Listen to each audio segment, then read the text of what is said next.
People ask me why I'm running for state representative. And I'm running for state representative for this little guy that's going to timeout.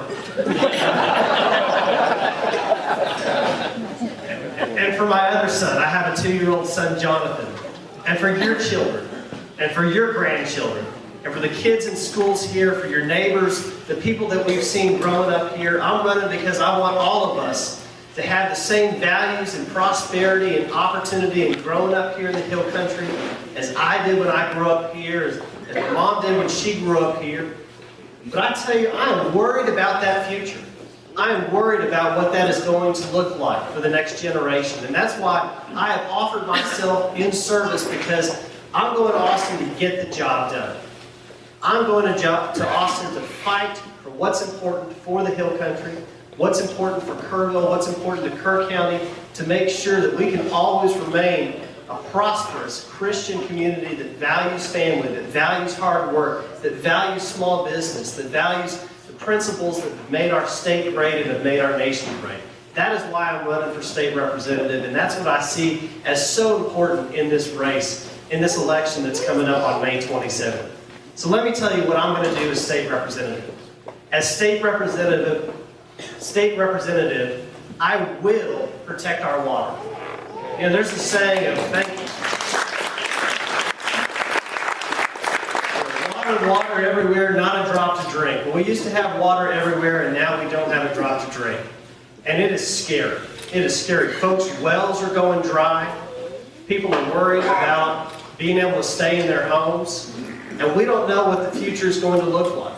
But I can tell you, as state representative, I'm going to fight. I'm going to push back against the regulatory creep that's coming in here. It's trying to take our water from us. It's trying to take over our private property rights.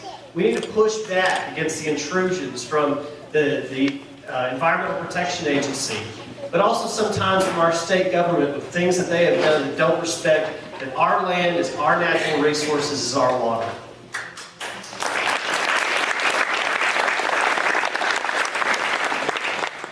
Going to lead the fight to make sure that we have the resources to be able to grow and develop our infrastructure, water infrastructure here, without raising your taxes and without incurring unsustainable debt.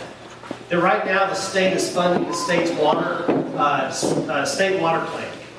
And there are resources that are intended for rural Texas, that it is going to be my prime objective of making sure that those resources are actually made available here so that we can get our water needs met and that we can continue to thrive and prosper and not just dry up and blow away.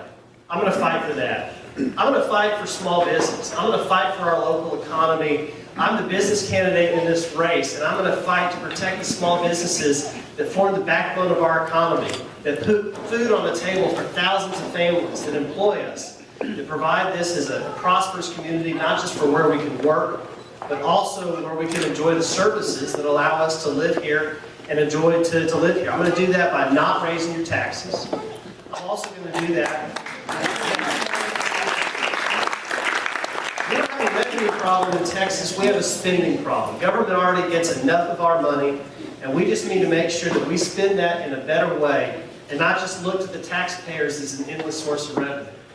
I'm also going to push back against the bureaucratic intrusions. It's adding that cost of business.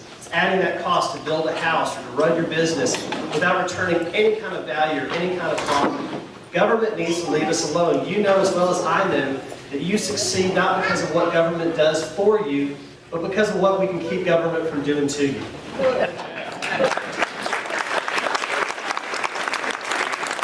I'm also going to fight hard for our local economy.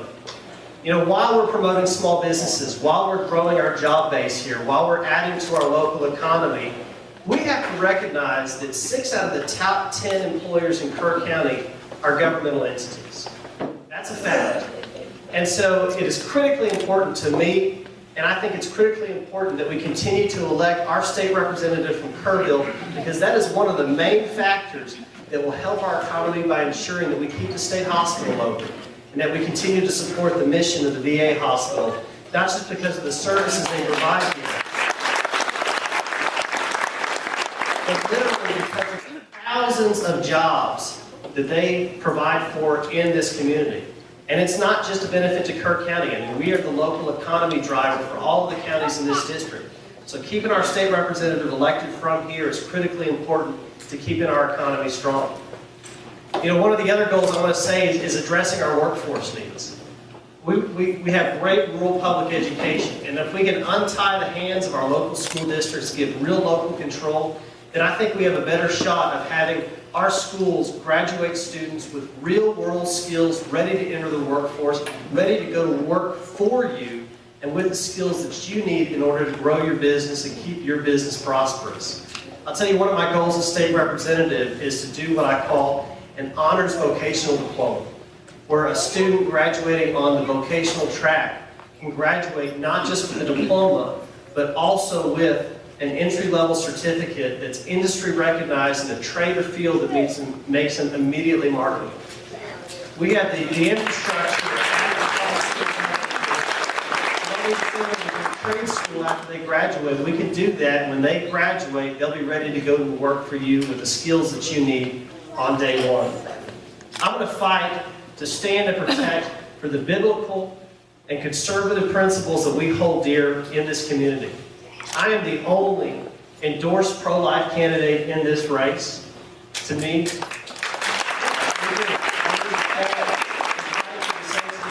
protect the unborn. I tell you, I'm also going to be a very firm and strong advocate for the Second Amendment. You know, when we have another tragedy, like happened at Newton, or happened just recently with the stabbing, the horrible thing that happens, I want there to be the ability for an armed, responsible citizen to be able to defend themselves and fight back. I don't believe that government needs to be concerned with responsible citizens exercising their Second Amendment rights. It's the criminals, it's those with mental health problems we need to address, but for you exercising your Second Amendment rights, government needs to support that, needs to back that up, and doesn't need to put restrictions on you that interfere with your ability to protect yourself and protect your family.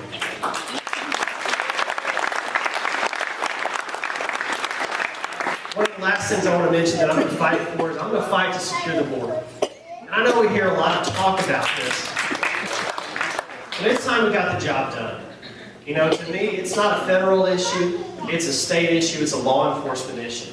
It's offensive to me as a Texan and as a private property proponent that there are fellow Texans that are literally and legitimately concerned with being murdered in their beds when they go to sleep tonight.